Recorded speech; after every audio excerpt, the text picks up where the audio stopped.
Welcome to the Movies versus Films podcast. I'm Brian. I'm Mike. Today we're going to talk about a thing we both watched. It's called Dune. Dune. Nothing like the 1984 version with Kyle MacLachlan, and it diverged so far off the actual book that you could barely even call it Dune.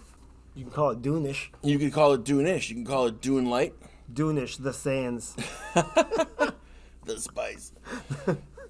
So we both seen it. We got thoughts on it, mostly positive. Probably the only movie this year besides Judas and the Black Messiah I have no complaints about. Yeah, I've been waiting all year for Spider-Man. I was really hyped about it, and then probably since July, I've been really interested in Dune, and that's my top movie of the year so far, and it's going to be hard to beat it.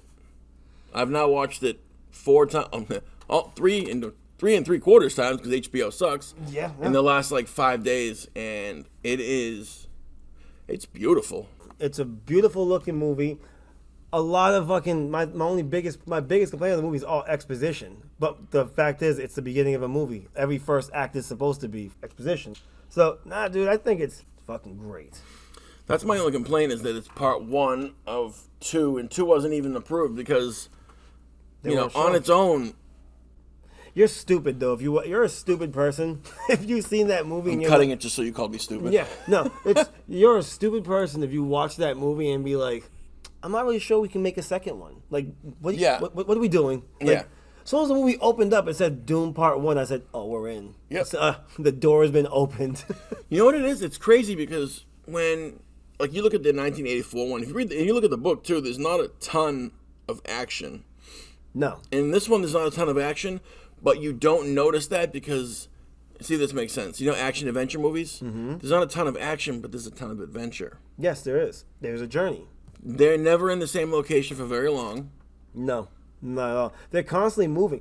Dude, it's like Mad Max. They're constantly moving. It is. It's literally like Mad Max. So that's why there's very little things you could say about them that you wouldn't like, unless it's specifics for things, But no, works out.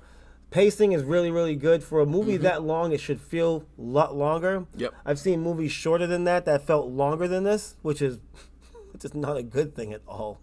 See, you said that it was mostly exposition, but the thing is, I forget what else we were talking about earlier, on an earlier episode about sneaking it in. It was all exposition, but I didn't really feel it. No, yeah. It felt conversation, like when Josh Brolin, Gunny? Yes. When he's explaining to Paul, played by the treasure, Timothy Chalamet, when he's explaining to him the Harkonnens, how they're not even human, it's all very conversational. Absolutely. And that's I think it's because he's learning it when we're learning it. And it's a lot different than other movies like Maze Runner. Like Maze Runner, when they set it up and then when you get in there, they have to explain why you're in the maze. Oh my God. And then as soon as he gets off the elevator, they're like, all right, sit down. Yes, light a fire. You're like, already? We can't just shit. I can't just check the land out real quick. That kid looks so mad all the time. Yeah, it's but that things like that is why it doesn't feel like it's beating you over the head, because it's legit. They're just talking. They're not even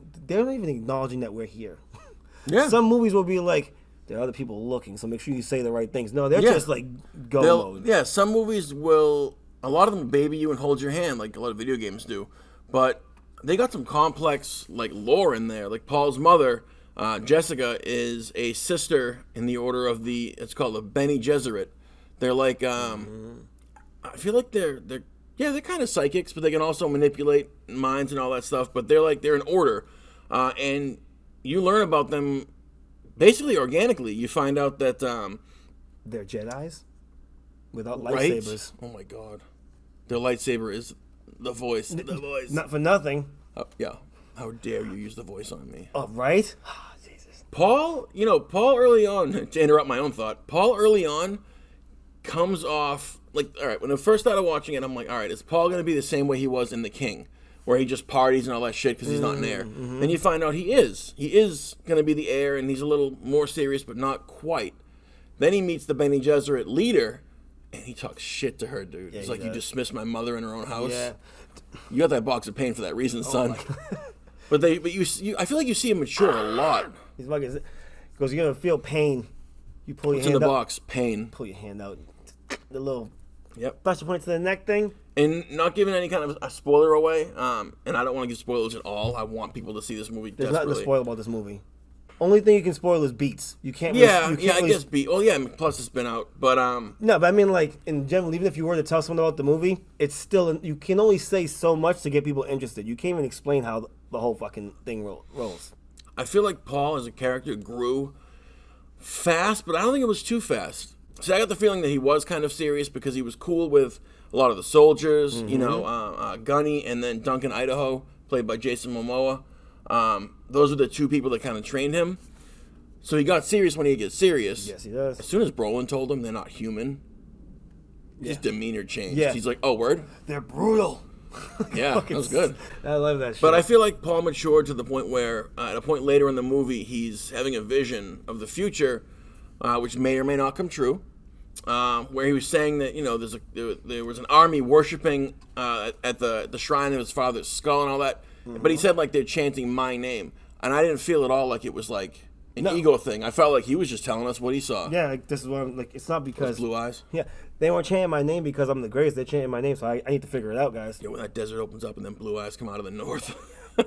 Dude, everything from, script writing. Script is actually really, really good for this movie. Script writing is awesome in it. Direction, score is amazing. Hans Zimmer turned down Tenet for this movie. I did not know that. Who did Tenet?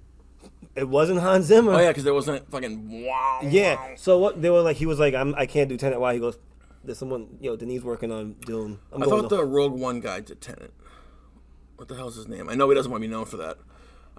Screenplay by Not for nothing. John Spots, Denis Villeneuve, and Eric Roth. The score for Rogue One's awesome too, though. The score for Rogue One is amazing. Is really, dude. The Vader theme that kicks in. Sorry, it's a little side thing, but at the end, like that came out of nowhere. We thought we were just chilling. It was like, no, one more burst.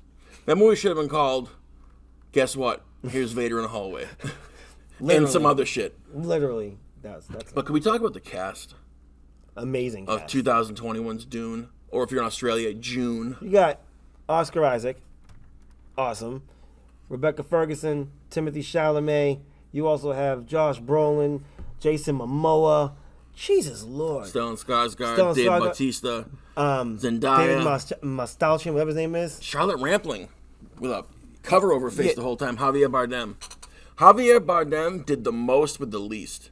You know how there was Dame Judi Dench won an Oscar for being in a movie for like 6 minutes once? That's nice. She had like 5 lines, dude. Dude, Javier Bardem did more, and it wasn't chewing scenery, but he did more with that little bit that he had, because he had 3 lines towards the beginning, and then maybe 9 or 10 later on. Maybe a paragraph at the end, near the end. He had about the amount that Mel Gibson had in Mad Max, which is like 40 lines tops. Yeah. But you know what, though? You could tell, all right, you learn that he's their leader. You learn he's honorable. Mm-hmm. You also learn he's smart. He's smart enough to know that, because again, not giving away spoilers of who he was tussling with, but he's smart enough to know, like, oh shit, wait, you got the upper hand. Let's talk about this. Yeah. No. He's, it's just, it makes it, another thing, too, I like the most about it was that it doesn't seem like, movies like Dune should be like it shouldn't feel like a meal, but most times they make movies like it feels like a meal. It feels overstuffed, crowded. My biggest worry with Eternals, you're going to stuff too much shit in that movie. I don't have that worry for this one. And this movie's longer. From what I understand, Zendaya has a meteor role in part 2. That's easy to do because she had maybe 3 lines. She's in all the trailers, and she's barely actually in the movie beyond a flash here and there. Because I kind of wish they'd spend some time in those caves. They will. What do they call them? Beats? I don't remember. Swiss beats? I forget. They will, though. But you gotta wait till the second one. That's why, man. I think everything I wanted the first one to have or first one to do, I think I just have to wait for the second one to do it. But I feel, you know what, though? Now that I'm thinking about it, the more I think about it, rather, I think that we would have gotten more out of the confrontation at the end. We would have gotten more out of the Fremen in general if they just show us what the inside of the cave looks like where they live. Just a couple. I think they just. How long is this? I think they had to focus on how important fucking. Was this 3 hours? This wasn't 3 hours. No, was it 2.5? 2 something. I think they had to focus on how important Timothy Chalamet was. 156 minutes. Yeah. But not credits like 2:30. Yeah. 120. Not for nothing for a movie that long. Credits, not that many credits. Big budget. It's not their fault that it's not making a ton of of money. No. People are still not wanting their- to go in, and It's still their most. It's like even like right now, it's like their most like their most profitable Disney HBO Max one since the Snyder Cut, which makes absolute sense. Look at that, 2 amazing epics. Snyder Cut's a little different. That's 4 fucking hours. I don't watch TV. I just watch the streaming services and all that stuff. So I'm not sure what kind of play this got, and commercials and all that stuff. And it is very niche to sound like a douchebag, but like people need to see this movie. No, I'm evangelizing for this movie. This movie didn't get no push, and you know how I know that is because I saw more trailers for Many Saints of Newark than I saw for this thing. Damn it, Dude, it was a straight endless. Yeah, it was a straight like 2-week barrage of 2 weeks. It was longer than that. Yeah, actually, I've been shitting on the movie for at least 2 months. and So. I've been waiting for it for like a long time. So yeah, dude, that's how you you want to get into people's eyes, and you do that with a movie like Dune, and everyone will just watch it, and instead you waste. I don't think it spoils anything to say who our main characters are. Right, our 2 main characters. Oh, main characters are it's 2 main characters it's Paul and his mother Jessica. Mama Dune. Mama don't play. Mama don't. Dude, I love Rebecca Ferguson. I know she's picked a lot of bad roles. I'm saying for this role, she could do no wrong for me in this movie. Even when he's in the first time I watched it, again with very little context, I read probably 3/4 of the book like fucking 20 years ago. Heard that With book's a very meal. little, it's a dude. I heard the book's a meal. It's the kind of meal where you unbutton your pants afterwards, and not just because you shit yourself. Rebecca Ferguson, so her performance. First time I watched it, I was a little bit thinking like maybe too not motherly, but she just seemed a little upset early on when Paul's in there talking to Charlotte Rampling's character. But then I realized what was at stake. Like she sent her son into that room with the Bene Gesserit lady, potentially to not come out. I think that's the biggest spoiler of the movie. What? Oh well, I'm an idiot. I'm thinking in my fucking head and talking out loud. The fact that he has 2 birthrights. Not really. That shit's on the back of the novel, bro. It is. Yeah, it'll say like he's like pulled between or some shit. Because I think that is the most great line though. But that's like the most important thing though. The fact that he has to his naiveness is so awesome because he knows what's at stake, but he knows what he can and can't do. Then when he realizes why he has to know all that shit, it's a fucking great journey, man. See, I look at it differently. I don't see it as being naive. I see it as him being capable and mindset and all that to the point where he doesn't realize this is a big deal. That he can do this shit and he's gonna inherit this thing. I can definitely see that. And not that he won't take it seriously, but that he takes it in stride. Well, he must know he's gonna be king anyway. Yo. Not even a spoiler. He has know. a fight. The man with the boy face has a fight during this movie where, rather than have to kill his opponent, he tries to get him to yield no less than 4 times. Yeah, and he was like, "Do you yield?" Dude's like, is he toying with him? He goes, "We don't do that around here." Oh, he doesn't know our ways. Little things though. It's the little moments that make this movie. There's so many little moments in this movie that just add up to the same exact runtime that you get. Yeah, it's just. And everyone has a moment in this movie, by the way. Momoa has a moment. Fucking Chalamet has the moment. I think Momoa has a couple moments. He probably. I like when the guy walks in, he spits on the floor. He's like, "Thank you for sacrificing your body's moisture." Oscar Isaac has fucking moments, dude. Yo, he has moments too. But actually, you know what? Your main focus besides Timothy and fucking Rebecca was probably Momoa. He had the most to do with that goddamn movie. Maybe. Most of that, I always forget that when he pops, I was like, oh, that's right. Yeah, that's a good. He has the most, maybe not the most screen time, the most No, important David. time. David Drumholtz. Is that what his name is? He does a lot to drive the plot, just by being a plot device himself. Mm-hmm. And they check in more with Stellan Skarsgård's character than I expected they were going to. Stellan Skarsgård. I would say that Jason Momoa. You know what? I'll say this. I'll say that Jason Momoa and Josh Brolin do a lot to drive the first act into battling and all that. Jason Momoa does more in the second act as a support, and the third act is just Jessica and Paul. Yeah, that's exactly what it is. It's so good. Yeah, it's tough to pick out like a prime secondary character. You But really- you know what though? The Doctor, dude, the Doctor had an entire he had Yeah. dozens of pages dedicated to him, and but you know what? You gotta cut stuff out. You can't put, dude. The book is a tome. But that's probably why we got a fucking almost 3-hour movie that just set up what's gonna happen next. So, like, I know Denis wants to make the second one and be like, yo, can I get in the sandbox again? Like, now can I start playing around in the sandbox? We can do less talkie. Dude, I almost feel like he made this, purposely made this that good just so he could be like, I know I don't have part 2 in the works, but you see what I just did? Dude, he's Oops, did I break it? The best part is that he has a track record of making fantastic movies. So even giving someone a movie like Dune, knowing how big it has to be, the swing you have to take to make this movie work, everything the man took a swing with Blade Runner. You don't think he's gonna try with Dune? You know what I mean? They gave this man. He was like, all right. Also a beautiful looking. Was that Warner Brothers too? Absolutely. Blade Runner. Yeah. Also another beautiful looking movie. Every frame of Dune, you could screenshot and frame it. Absolutely. Just amazing. Just No, a gorgeous movie. Dune is beautiful. I forget who the guy is. Dude, did the cinematography for it, but that dude does some crazy work too. So the movie, Fraser. yeah, that's right. I was just saying that. Dude, the thing that he does, his work too, is everything he does. You're like, all right, well, makes sense. Yeah, legendary Warner Brothers. So they had Nolan. I mean, not anymore, but they had Nolan and Villeneuve. Back in the day, the old it's a picture, the talkies. They would have directors and actors signed exclusively, but.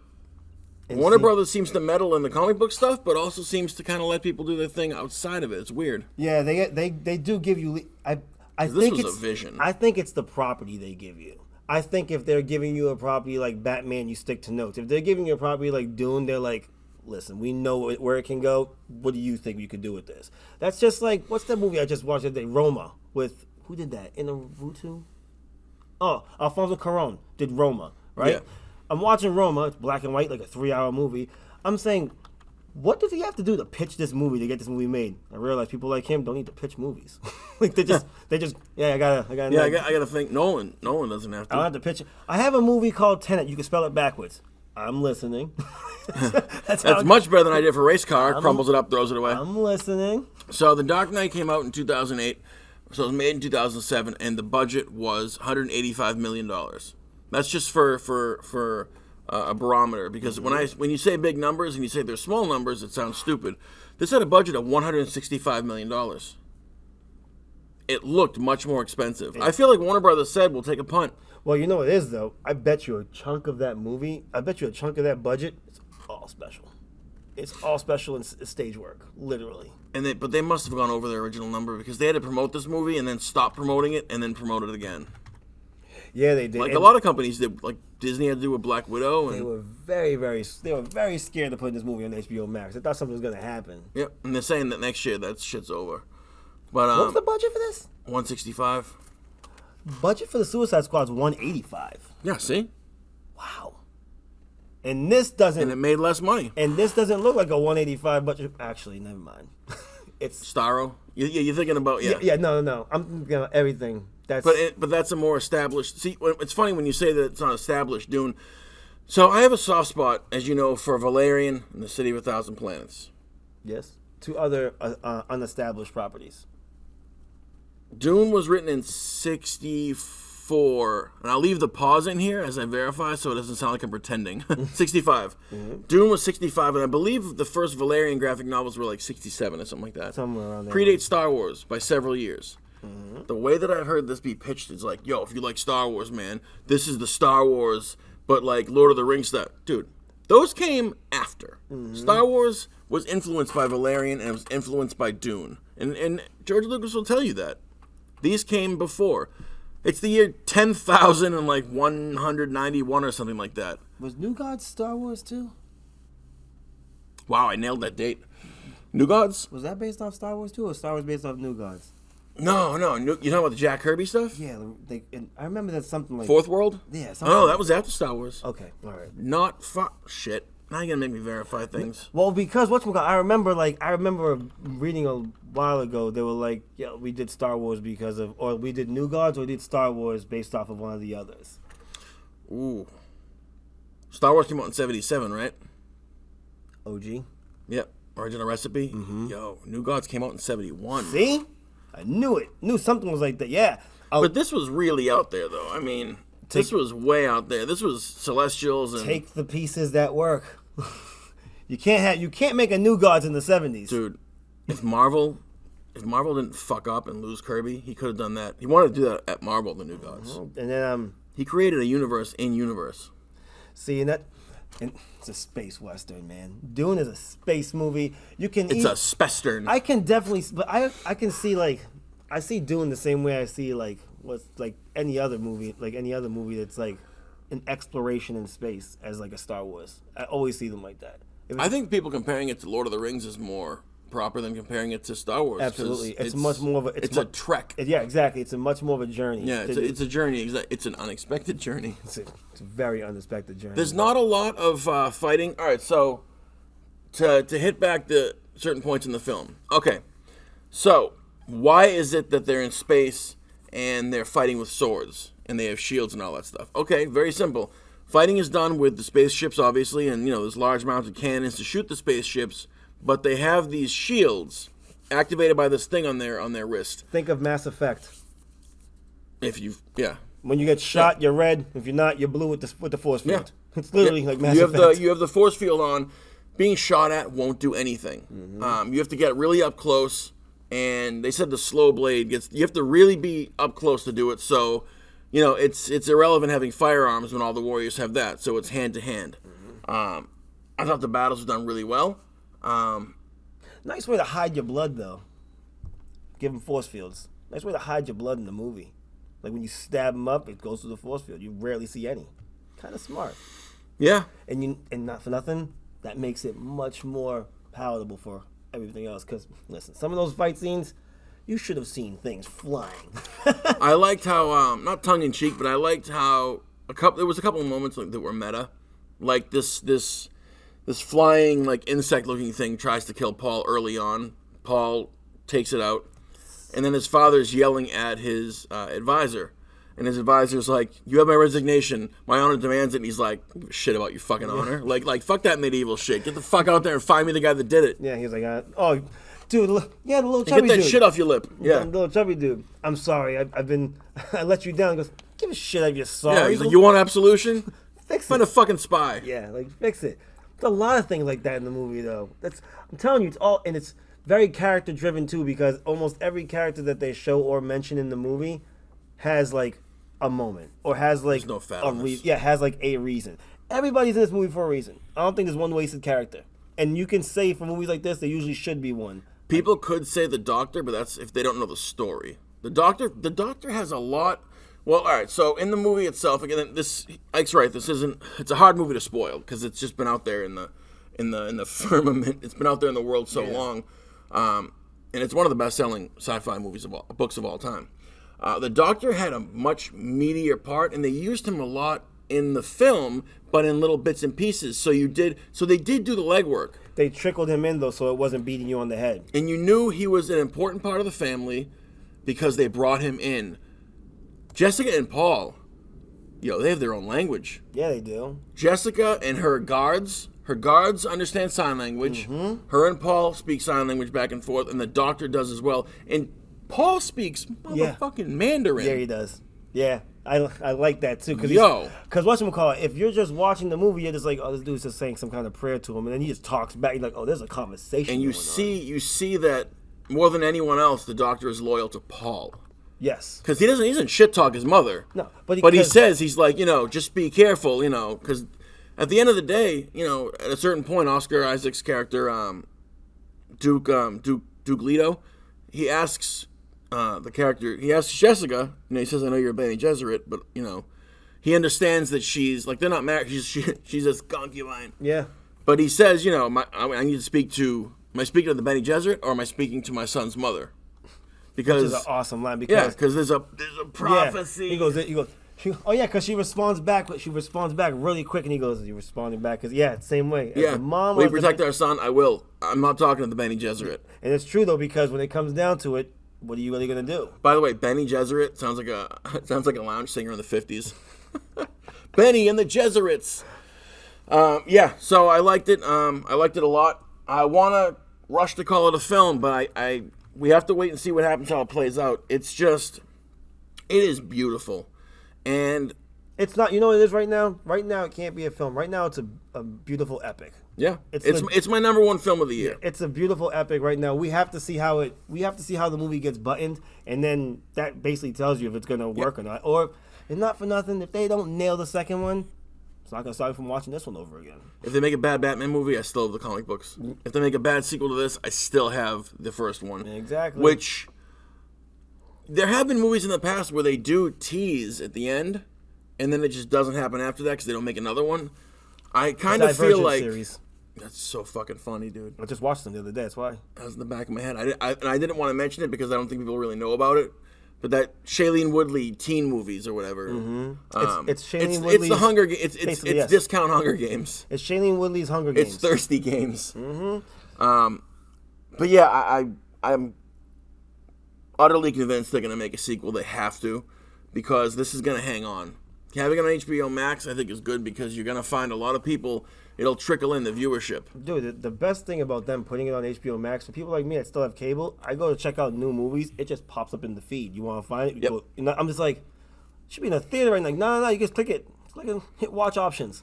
See what happens. My top anticipated movies for the year were, on January 1st, I was really looking forward to Black Widow, which delivered.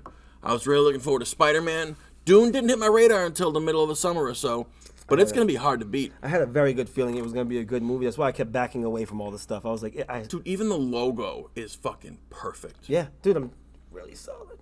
So, solid performances. Looks beautiful. Plot flow as well. You don't feel the time.